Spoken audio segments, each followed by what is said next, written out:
Okay, welcome back to another review, or kind of an extended review of the System 76 Lemur laptop.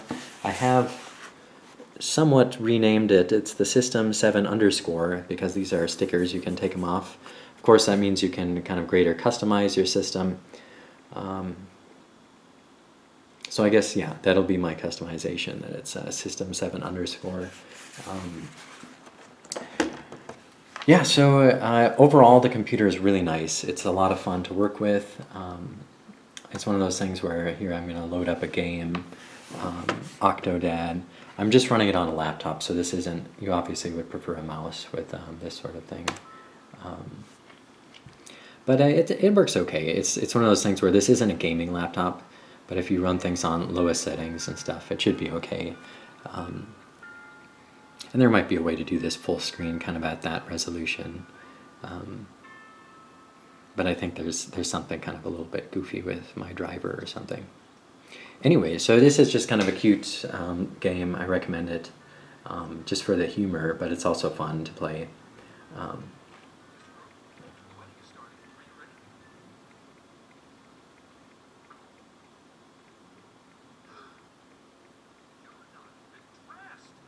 All right, well, with that punchline. Okay, so yeah, there's just some kind of fun things that you can do with this laptop. Of course, it's Linux. For some people, that's a downside. For me, I love it. I just love being able to develop and just compile, run things super quick and easy. A few other things. So the music or the sound quality, I'll just throw something on here. It's not so bad. So actually, compared to the MacBook Pro, I think it's a little bit better. The sound kind of gets projected downwards, but that works okay because the battery kind of gives a little bit of a lift off the table or whatever surface you're on, which I guess is kind of nice. One of the things I thought would be really kind of nice about this computer, or kind of helpful, is that because of the little battery compartment, let's see, can I get it? Yeah, that little bump kind of over there by the lock. I thought that this would kind of give you a nice kind of angle, like a triangle, to kind of, it's just a little bit nicer on your wrist when you're typing, sort of thing. And there is a little bit of that angle, but yeah, it's still one of those things where you may want, if you're going to be typing for extended periods of time, you're probably going to be wanting your own dedicated keyboard and something that you're not going to be hitting wrists on, something like this. Okay, so that's just something I got off the Free Music Archive, something by some sort of Visager, and I probably goofed up that name. And I think while we're on the subject of moving the lids back and forth, this is something I wanted to show a comparison of with another computer. This is the one that's replacing. Here we go, the MacBook. You can just kind of see not only the fingerprint marks on the screen from the keyboard cover, but also just that the maximum opening length is a little bit better for the Mac, which is nice in the 1% of the situation where you're resting the computer on your legs and your legs are a little bit higher. Or that sort of thing. Like, you just have a little bit more flexibility if your screen can open just a little bit more. But overall, that's not a huge issue. It's 1% of the time or less that you have to deal with that. Okay, so let's just keep talking about it. So sound is good for a laptop. It's not high-end audio or anything, but it's decent. And you can always plug in headphones. That's the thing that everybody says, but it's true. You're going to do that probably for the most part anyways. I had a little bit of an issue trying to get the SD card working for this specific, actually the video camera that I'm using runs with an SD card, but it's possible that it's just formatted a little bit funny. I have the right drivers and everything to read FAT systems, and I can get another SD card working on it, so it's not necessary. It's not really this laptop per se. Okay, well, there's two more things. One is kind of an interesting fun fact that you start panicking when you hear it. And the other is just also has to do with noise levels. So maybe we'll do noise levels first and then panic later. So noise levels. I don't know if you can hear this. I'll try to bring in the camera. And so what you're listening for, I believe, is the hard drive. And you just kind of hear that clicking. Who knows? Maybe that's something else. Some person who's actually more well-versed in computer hardware would tell me what's going on there, but it's just something that I haven't really noticed with other laptops, at least these recent ones, even the MacBook, but I haven't fired that up in a little while to work with it, actually.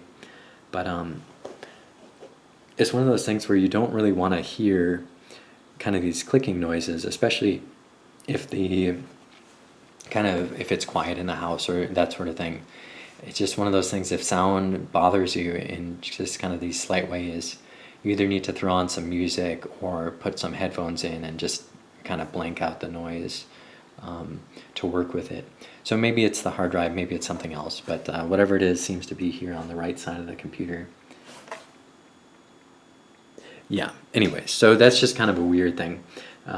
It's not a big deal, and I don't want to be too critical because it's a great machine, but that's kind of the one issue that besides the trackpad and the stickers, those are just some of the kind of the main issues that I've dealt with coming around with things. But the other thing that kind of got me panicking the other night is I was pressing some combination of things, and I somehow got it so that the fan started going crazy. And so I've never gotten the fan to go crazy on this thing. Normally I'm just editing text files and that sort of thing. So compiling code, editing text files, watching YouTube, that sort of thing. It's something that you can turn off, but I didn't know that at the time. Like, I went online and they said, oh, you got to shut it down and you got to do a hard reboot where you take out the battery. And I did all those things and I booted back up and there was no problems. Actually, it's funny because I rebooted it. I did a soft reboot and it came back, I believe, if I remember correctly. But yeah, apparently you can just toggle it with the actual hotkeys that it's using. But one of the reasons I probably hit it when you're kind of fumbling around in the dark, I can touch type just fine in general without eyesight. But I'll show you a little bit. So the keyboard, sorry, let me get the camera in the right spot. This is the key that I use it's the Ubuntu or the window key. It's the key that I use to move around different windows. So if I go and I can show different screens. These are my different desktops. So I use i3 Window Manager, which is great. It keeps things organized. It automatically takes care of things like if you open up a new window, that sort of thing. It kind of tiles the windows for you. So that's great. So I love i3, and I use this key and the 1, 2, 3 to kind of get around. Those are the primary windows that I'll use. But the function 1 is just close enough that you hit it in the dark and you think your computer is going to die, and it's not. It's not a big issue. It's just the hotkey to start the fan going really, really loud. And what's nice is you can turn it back off again. So again, I've never had to use the fan that loud. But okay, so I think that's about it. Overall, I'm really pleased with it. It's fun. It was a fun purchase, and I hope it lasts me a good long time. I try to use computers, 3 to 5 years, hopefully more.